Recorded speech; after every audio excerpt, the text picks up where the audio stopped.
आइए अब हम इक्वलिटी ऑफ मैट्रिक्स पे एक क्वेश्चन सॉल्व करते हैं। इस क्वेश्चन में कहा गया है कि ये जो मैट्रिक्स है वो इस मैट्रिक्स के बराबर है। हमें दो मैट्रिक्स दिए हुए हैं और ये भी दिया गया है कि दोनों मैट्रिक्स आपस में बराबर हैं। हमें A B C X Y Z की वैल्यू फाइंड आउट करनी है। तो by definition of equality of matrix, जब दो मैट्रिक्स आपस में बराबर होते हैं तो उनके ऑर्डर बराबर होंगे और उनका करस्पॉन्डिंग एलिमेंट बराबर होगा। दैट मीन्स x+3 0 के बराबर होगा, वैसे ही z+4 6 के बराबर होगा, 2y-7 3y-2 के बराबर होगा, 4x+6 2x के बराबर होगा और सारे करस्पॉन्डिंग एलिमेंट इस मैट्रिक्स के आपस में बराबर होंगे। तो आइए इसका सलूशन करते हैं।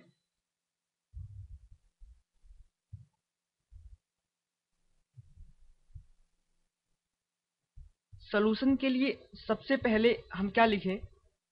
टू मैट्रिक्स आर इक्वल, ये दोनों मैट्रिक्स इक्वल हैं। तो from equality of matrix,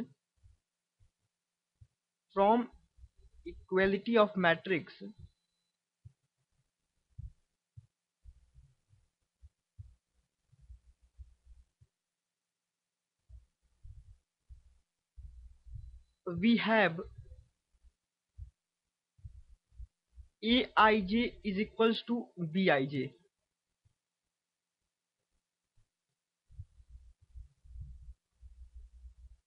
okay, अब मान लीजिए कि ये जो मैट्रिक्स है वो ए मैट्रिक्स है और ये जो मैट्रिक्स है वो बी मैट्रिक्स है।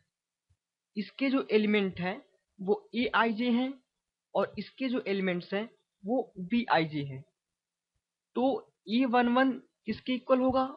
B11 के। तो A11 और A11 की वैल्यू क्या है? x+3। तो x+3 is equals to B11 की वैल्यू क्या है? 0। तो हमें यहां से x की वैल्यू मिल जाएगी और x की वैल्यू क्या होगी? x is equals to -3। तो हमने एक वैल्यू फाइंड आउट कर ली। नाउ अब A12 को B12 के बराबर करेंगे तो z+4 इज इक्वल्स टू 6 हो जाएगा। तो z+4 इज इक्वल्स टू 6। तो z की वैल्यू क्या हो जाएगी? 6 - 4, यानी z की वैल्यू हो जाएगी 2। तो हमने दूसरी वैल्यू फाइंड आउट कर ली, z। अब हम A13 को B13 के बराबर करेंगे तो 2y-7 is equals to 3y-2। तो 2y-7 is equals to 3y-2। इस 2y को इधर लाएंगे तो हो जाएगा y is equals to -7 + 2 is equals to -5।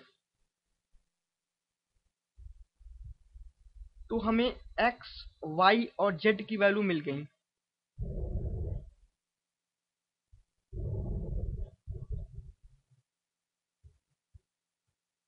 हमें अब x की वैल्यू तो मिल चुकी है, इसलिए 4x + 6 is equals to 2x लिखने की कोई जरूरत नहीं है, क्योंकि जब हम इन दोनों करस्पॉन्डिंग टर्म्स को बराबर करेंगे तो हमें x की वैल्यू मिलेगी और x की वैल्यू पहले ही हमें मिल चुकी है।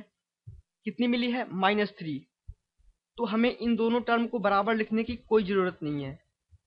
हमें चाहिए a, b और c की वैल्यू। अब तो यहां से हमें a की वैल्यू मिल रही है, यहां से a22 b22 के बराबर होगा। तो a-1 इज इक्वल्स टू -3 हो जाएगा। तो a-1 इज इक्वल्स टू -3। तो a की वैल्यू हो जाएगी -2। ये हो गई चौथी वैल्यू। नाउ अब हम A23 को B23 के बराबर करेंगे तो हमें क्या मिलेगा, 2C minus 2 is equals to 0। तो 2C minus 2 is equals to 0, तो C की वैल्यू कितनी हो जाएगी, 1। ये मिल गई पांचवी वैल्यू। अब हमें बस एक वैल्यू और फाइंड आउट करनी है B की। यहां से हम B की वैल्यू भी फाइंड आउट कर सकते हैं। A31 अगर B31 के बराबर है तो क्या होगा, B minus 3 is equals to 2B plus 4। तो B minus 3 is equals to 2B plus 4। तो ये हो जाएगा 2B minus B, B is equals to minus 3 minus 4, इसकी वैल्यू हो जाएगी माइनस 7। तो B की वैल्यू हो गई माइनस 7। ये है इक्वेशन नंबर 6। सो हमने x की वैल्यू फाइंड आउट कर ली, z की कर ली, y की कर ली, a की भी कर ली, c की भी कर ली और b की भी कर ली। तो हमने सारी वैल्यूज फाइंड आउट कर ली। फ्रॉम इक्वलिटी ऑफ मैट्रिक्स हमने ट्रिक क्या लगाई कि ये दोनों मैट्रिक्स बराबर दिए गए हैं, इसलिए इसके करस्पॉन्डिंग एलिमेंट्स भी बराबर होंगे, और उस तरह से हमने सारे एलिमेंट्स की वैल्यू निकाल ली। जो सारे अननोन्स थे x, y, z, a, b और c की वैल्यू निकाल ली।